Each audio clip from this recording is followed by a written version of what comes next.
இஸ்ரேலுடைய பென் கேவிர் அமெரிக்காவோடு எந்த தொடர்பும் நாம் இனி ஏற்படுத்திக் கொள்ள வேண்டியதில்லை. ஈரானிலிருந்து பக்கர் கலிபாப் தலைமையில் வந்த குழு திரும்பிட்டு,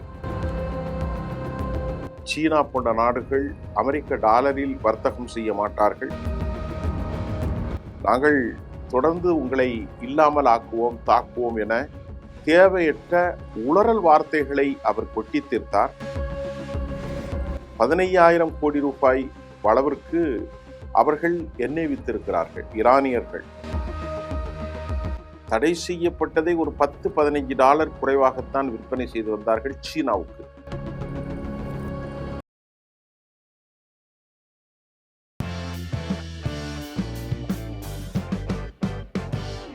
நேயர்களே, இப்போது ஈரான் மற்றும் அமெரிக்காவினுடைய அந்த ஒப்பந்தத்தினுடைய நிலைகளை குறித்து பார்க்கிற போது, இப்பொழுது இந்த ஒப்பந்தம் எப்படியும் நிறைவேற்றப்பட்டு விடக்கூடாது என்பதில் மிகுந்த கவனம் செலுத்துகிறது இஸ்ரேல். அதற்கு என்ன ஆதாரம் இருக்கிறது என்று கேட்டால், இஸ்ரேலுடைய மிக முக்கியமாக வெறுப்பை உமிழக்கூடிய இஸ்ரேலுடைய பென் கேவிர் அமெரிக்காவோடு எந்த தொடர்பும் நாம் இனி ஏற்படுத்திக் கொள்ள வேண்டியதில்லை, சுவாதீனமாக ஆயுதங்கள் தயாரிப்பு எல்லாவற்றையும் இஸ்ரேல் சொந்தமாக செய்ய வேண்டும் என்றும் அவர் கூறியிருக்கிறார். அதை போன்று அமெரிக்கா இஸ்ரேலுக்கு இடையிலே சமீப காலமாக வார்த்தை போர் அமெரிக்க அதிபர் டொனால்ட் ட்ரம்ப் அவர்கள் வைத்துக் கொண்டிருப்பதையும் நாம் பார்க்க முடிகின்றது. இந்த நிலையில் இந்த சமாதான ஒப்பந்தத்திற்கு 18 மணி நேரம் ஒரு ஆழமான பேச்சுவார்த்தை ஜெனீவாவில் நடந்து, அதற்கு பிறகு சுவிட்சர்லாந்தில் அந்த விவகாரங்கள் முடிவு பெற்று ஈரானிலிருந்து பக்கர் கலிபாப் தலைமையில் வந்த குழு திரும்பிட்டு, அது எல்லோருக்கும் தெரியும். இந்த நிலையில் நேற்று முன்தினம் இரவு திடீரென ஈரானின் சில நிலைகளில் இஸ்ரேல் தாக்குதலை மையப்படுத்தி இருக்கிறார்கள். இஸ்ரேல் தாக்குதல் ஈரானுக்கு ஒரு குறிப்பிட்ட சேதாரத்தை அவர்கள் ஏற்படுத்தியிருப்பதாகவும் சர்வதேச செய்திகள் வருகிறது. ஆனால் அந்த செய்தியினுடைய உறுதித்தன்மை இன்னும் நாம் முழுமையாக உறுதி செய்ய முடியவில்லை. ஆனால் இஸ்ரேல் இப்போது எதற்காக ஈரானை தாக்கியது என்ற கேள்விக்கு கண்ணை மூடிக்கொண்டு பதில் சொல்ல வேண்டுமென்றால், இதன் மூலமாக இந்த அக்ரிமெண்ட, இந்த பீஸ் நெகோசியேஷன் முழுமையாக அழித்து விட வேண்டும் என்பதே இஸ்ரேலுடைய ஒரு வழக்கம் மட்டுமல்ல, அதுதான் அவர்களுடைய எண்ணம். ஆனால் ஈரான் திருப்பி தாக்குவதற்காக அவர்களுடைய நீண்ட நெடிய வலிமையான பலிஸ்டிக்ஸ் மிசைல் மற்றும் தாக்குதல்களை அவர்கள் சமன்படுத்தி இஸ்ரேலை நோக்கி ஏவுவதற்கு வைத்திருக்கிறார்கள் என்றுதான் செய்திகள் வந்திருக்கிறதே தவிர, அதனை ஏவினீர்களா என்ற கேள்விக்கு இதுவரை சரியான பதில் உலக அளவில் கிடைக்கவில்லை. இஸ்ரேலுடைய தாக்குதலின் மூலம் பல இடங்களில் ஈரானில் கடுமையான குண்டுவெடிப்பு சத்தங்கள், வெடி சத்தங்கள் தொடர்ந்து கேட்டுக்கொண்டிருந்ததாகவும் கூட லண்டனிலிருந்து வரக்கூடிய ஒரு செய்தி தெளிவுபடுத்துகிறது. அப்படி என்றால் ஈரான் ஏன் இன்னும் பதிலடி கொடுக்கவில்லை என்றால், அமெரிக்கா மற்றும் அரபு நாடுகள் இஸ்ரேலுடைய கொடூரமான திட்டத்திற்கு நீங்கள் பலியாகி விட வேண்டாம், கொஞ்சம் கவனமாக, கொஞ்சம் பொறுமையாக நீங்கள் செயல்பட வேண்டும் என்றும் ஈரானை பணித்திருப்பதன் காரணமாக ஈரான் தற்போது மிகுந்த ஒரு அமைதியாக இருந்து கொண்டிருக்கிற செய்தியும் நாம் பார்க்க முடிகின்றது. ஆனாலும் ஈரான் திருப்பி தாக்கினால் நிலைமை தாலி முழுவதுமாக உடைந்துவிடும். அதில் எந்த விதமான சிரமங்களும் இருப்பதாக தெரியவில்லை. இதனை அடுத்து நாம் இங்கே கவனத்தில் கொள்ள வேண்டிய மிக முக்கியமான விவகாரம், ஈரான் அந்த அக்ரிமெண்ட்டை போட்டு முடிவு செய்கின்ற நேரத்தில் அமெரிக்க அதிபர், நீங்கள் ஹிஸ்புல்லாவுக்கு ஆதரவு கொடுத்தால் நாங்கள் தொடர்ந்து உங்களை இல்லாமல் ஆக்குவோம், தாக்குவோம் என தேவையற்ற உளறல் வார்த்தைகளை அவர் கொட்டி தீர்த்தார். 18 மணி நேரத்தில் ஒரு கண்ணியத்துக்குரிய பேச்சை அவர் கிளைத்து விட்டதாக மனம் வருந்தி அவர்கள் சென்றார்கள். இந்த நிலையில் ஹெர்மூஸிலிருந்து நேற்று கிடைத்த தகவல்கள் இன்று நள்ளிரவு வரை அமைதியான சூழ்நிலையில் உலகம் முழுவதும் ஹெர்மூஸிலிருந்து பேரல்கள் சென்று கொண்டிருக்கிறது. 15,000 கோடி ரூபாய் அளவிற்கு அவர்கள் எண்ணெய் வித்திருக்கிறார்கள் ஈரானியர்கள், 4 மில்லியன் அளவிற்கு. உலகம் முழுவதும் இந்த 60 நாட்களில் ஆயிலை விற்று கொள்ளலாம். அந்தந்த நாட்டினுடைய சந்தைப்படுத்தப்பட்ட, இப்போ உதாரணத்திற்காக இந்தியா, சீனா போன்ற நாடுகள் அமெரிக்க டாலரில் வர்த்தகம் செய்ய மாட்டார்கள். யுவானிலும் இந்திய ரூபியிலும் அவர்கள் வர்த்தகம் செய்யலாம். அப்படிப்பட்ட ஒரு சூழ்நிலையில் அமெரிக்கா அந்த பிளாக்கேடை 30 நாட்களுக்குள் கொஞ்சம் கொஞ்சமாக அவர்கள் திருப்பி பெறுவார்கள். காரணம், அமெரிக்கா அங்கே நிற்பது அவர்களுக்கு ஒவ்வொரு செகண்டும் பெரும் பொருட்செலவு ஏற்படுவது அவர்களால் தவிர்க்க முடியாத சூழ்நிலையில் அமெரிக்கா 30 நாட்களுக்குள் முழுமையாக அந்த பிளாக்கேடை அவர்கள் திருப்பி வாபஸ் பெறுவார்கள். அதில் எந்த விதமான மாற்று கருத்தும் இல்லை. இரண்டாவது நிலையில் ஹெர்முஸை விட அணு ஆயுத விவகாரங்கள் முதல்நிலை பொருளில் 60 நாட்களுக்கு பிறகுதான் அதை பேச வேண்டும். இந்த போரில் அமெரிக்கா வைத்த வலிமையான வாதம், அணு ஆயுதங்கள் என்ட்ரி செய்யப்பட்ட ஸ்டாக் பைல்ஸ் அங்கே இருக்கக்கூடாது. சென்ட்ரிஃபியூஜ் செய்யப்பட்ட 453 கிலோகிராம் ஃபர்தோஸ், இஸ்பஹான், நெட்டான்ஸில் வைத்திருந்தாலும் எங்களிடத்தில் ஒப்படைத்து விட வேண்டும் என்று சொன்ன நிலையில் தற்போது அது 60 நாட்களுக்கு பிறகுதான் பேசப்படும் என்றும் சொல்லப்படுகிறது. இந்த நிலையில் அமெரிக்கா என்ன சொல்கிறது என்று சொன்னால், அது முழுமையாக ரஃபேல் குரோஷின் தலைமையிலான இன்டர்நேஷனல் அட்டோமிக் எனர்ஜி ஏஜென்சியின் கண்காணிப்பில் கொண்டு வரப்படும் என்ற ஒரு செய்தியை சொல்கிற போது, ஈரான் அது குறித்தெல்லாம் நாங்கள் அப்படி எதுவும் பேசவில்லை என்றும், அது முழுக்க முழுக்க உலகின் எந்த ஒரு அமைப்பாலும் கண்காணிப்பதற்கு எங்கள் நாட்டுக்குள் வரவுவதற்கு நாங்கள் அனுமதியோம் என்று அவர்கள் சொல்லியிருக்கிறார்கள். அதாவது ஒருபோதும் நாங்கள் அனுமதிக்க போவதில்லை என்பதுதான் அதனுடைய கருத்துருவாக்கமாக இருக்கின்றது. Point number 1. ஹெர்முஸை பொறுத்தவரை இரண்டாவது, சுங்கச்சாவடி கட்டணத்தை வசூல் செய்ய போவதில்லை என ஒரு பிரகடனத்தை அமெரிக்கா அறிவித்திருந்தாலும், நேற்று அல் ஜசீராவில் வந்த செய்தியின் ஊடாக ஓமனை அழைத்து வரும் நாட்களில் எப்படி நாங்கள் சுங்கச்சாவடி கட்டணம் அல்லாமல் சர்வீஸ் ஓரியன்ட், முழுமையாக அது ஒரு சர்வீஸான அந்த பணத்தை எப்படி வசூலிப்பது என்பது குறித்து ஓமனும் ஈரானும் பேச்சுவார்த்தை தொடங்கி இருக்கிறார்கள். நாள் ஒன்றுக்கு 126 150 கப்பல்கள் வரை அங்கே செல்லலாம். அந்த சர்வீஸ் எந்தெந்த நாடுகளுக்கு என்னென்ன முறையில் விதிப்பது, சர்வதேச ஈரானிலிருந்து இதுவரை தடை செய்யப்பட்டதை ஒரு $10-15 குறைவாகத்தான் விற்பனை செய்து வந்தார்கள் சீனாவுக்கு. இப்போது சர்வதேச அளவில் மிக தகுதியான குவாலிட்டியான ஒரு ஆயில் இது. அதே அளவிற்கு குரூடை விற்பதற்கு அவர்கள் முயன்றிருக்கிறார்கள், முயன்றும் வருகிறார்கள். இப்போ அந்த நிலையில் இந்த சுங்க கட்டணம் என்கின்ற அந்த பெயரை நீக்கிவிட்டு அதற்கு பதிலாக அவர்கள் பெயர் சூட்டப் போகிறார்கள். அது என்ன பெயர் என்றால் உங்களுக்கு தெரியும், அது சர்வீஸ் கட்டணம், ஓரியன்ட் சர்வீஸ் சார்ஜஸ். அதை இவர்கள் எப்படி அனுமதிக்கப் போகிறார்கள் என்று நமக்கு இதுவரை புரியவில்லை. இப்போ இதுவும் அமெரிக்காவுக்கு இந்த 60 நாட்களுள் ஏறப்படும்.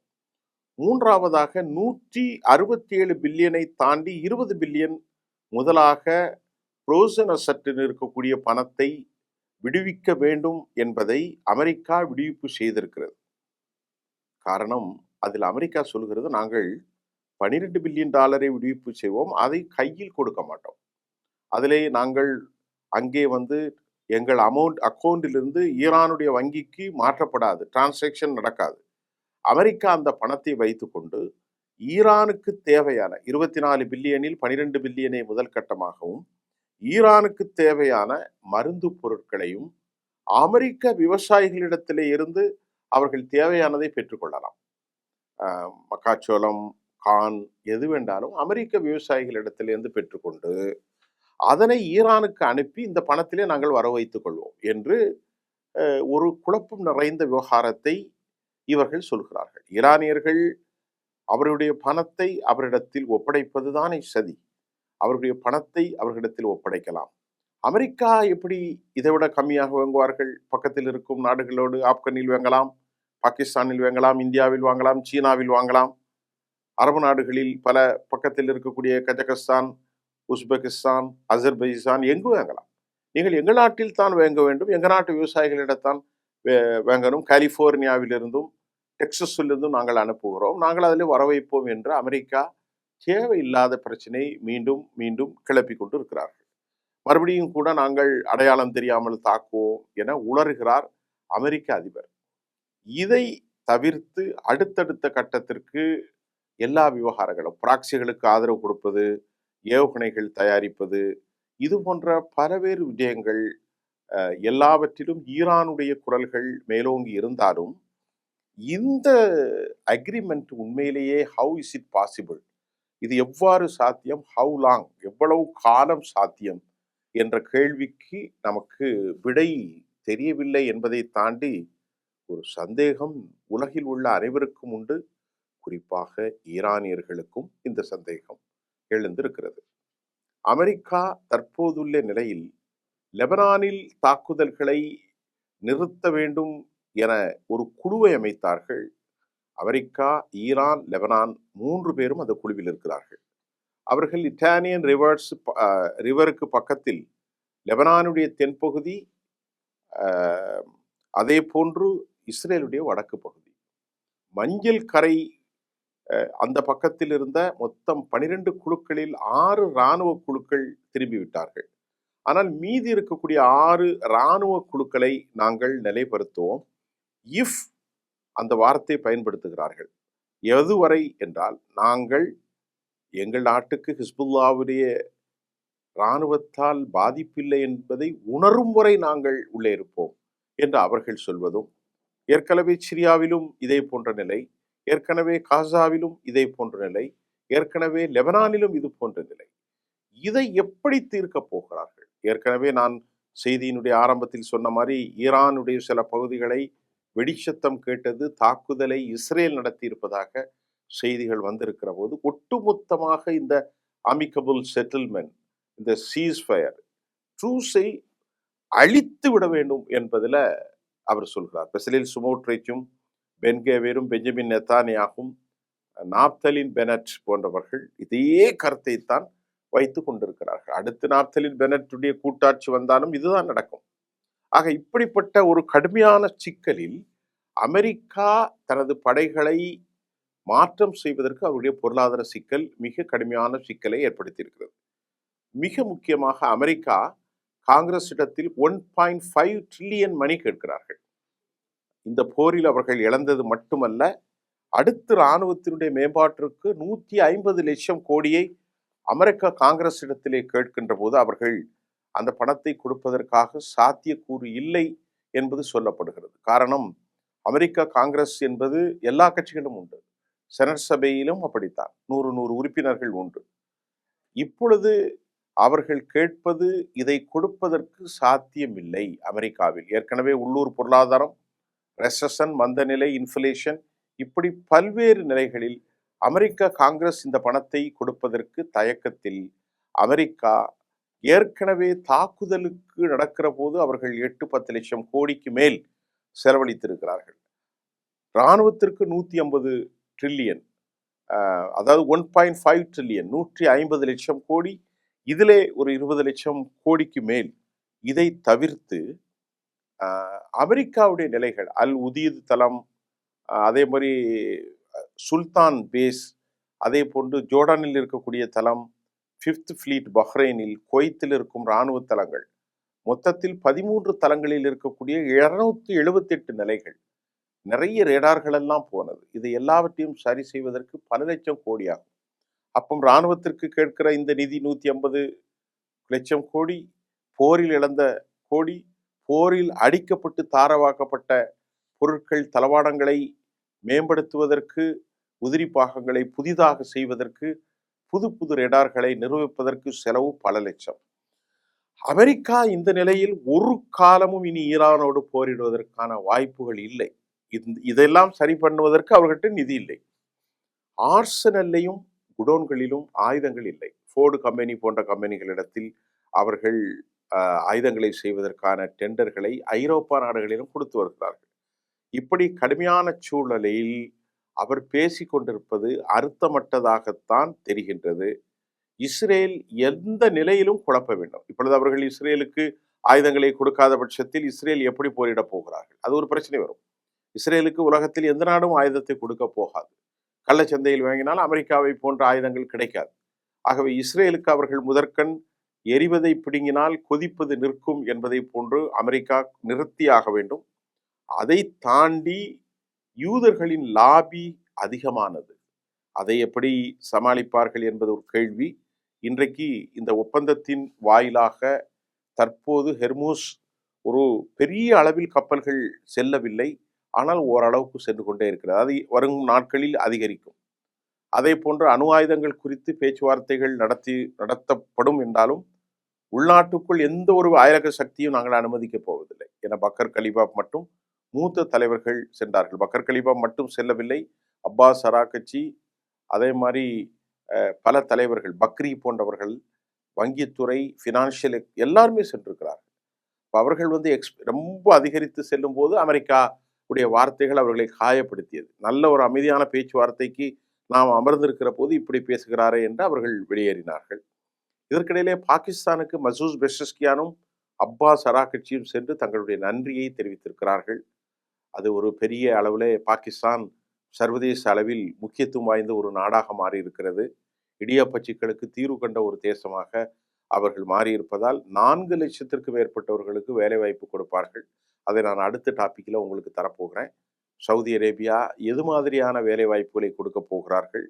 இப்பொழுது ஹெர்மூஸினுடைய விவகாரங்கள், அணு ஆயுத விவகாரத்தில் அயலக சக்தியை அனுமதிக்க மாட்டோம். இஸ்ரேல் படைகள் ஈரானுக்குள் ஸ்டெல்த் விமானங்களின் மூலம் ஏர் ஸ்ட்ரைக் செய்தது, பெரும் வெடிப்புகள் சத்தம் கேட்டது. அமெரிக்காவுக்கு நிதி ஒதுக்கப்படாமை போன்ற பல செய்திகளை உங்களுக்கு இன்றைக்கு தந்திருக்கிறோம். மீண்டும் நாளை பல புதிய செய்திகளோடு சந்திப்போம். நன்றி.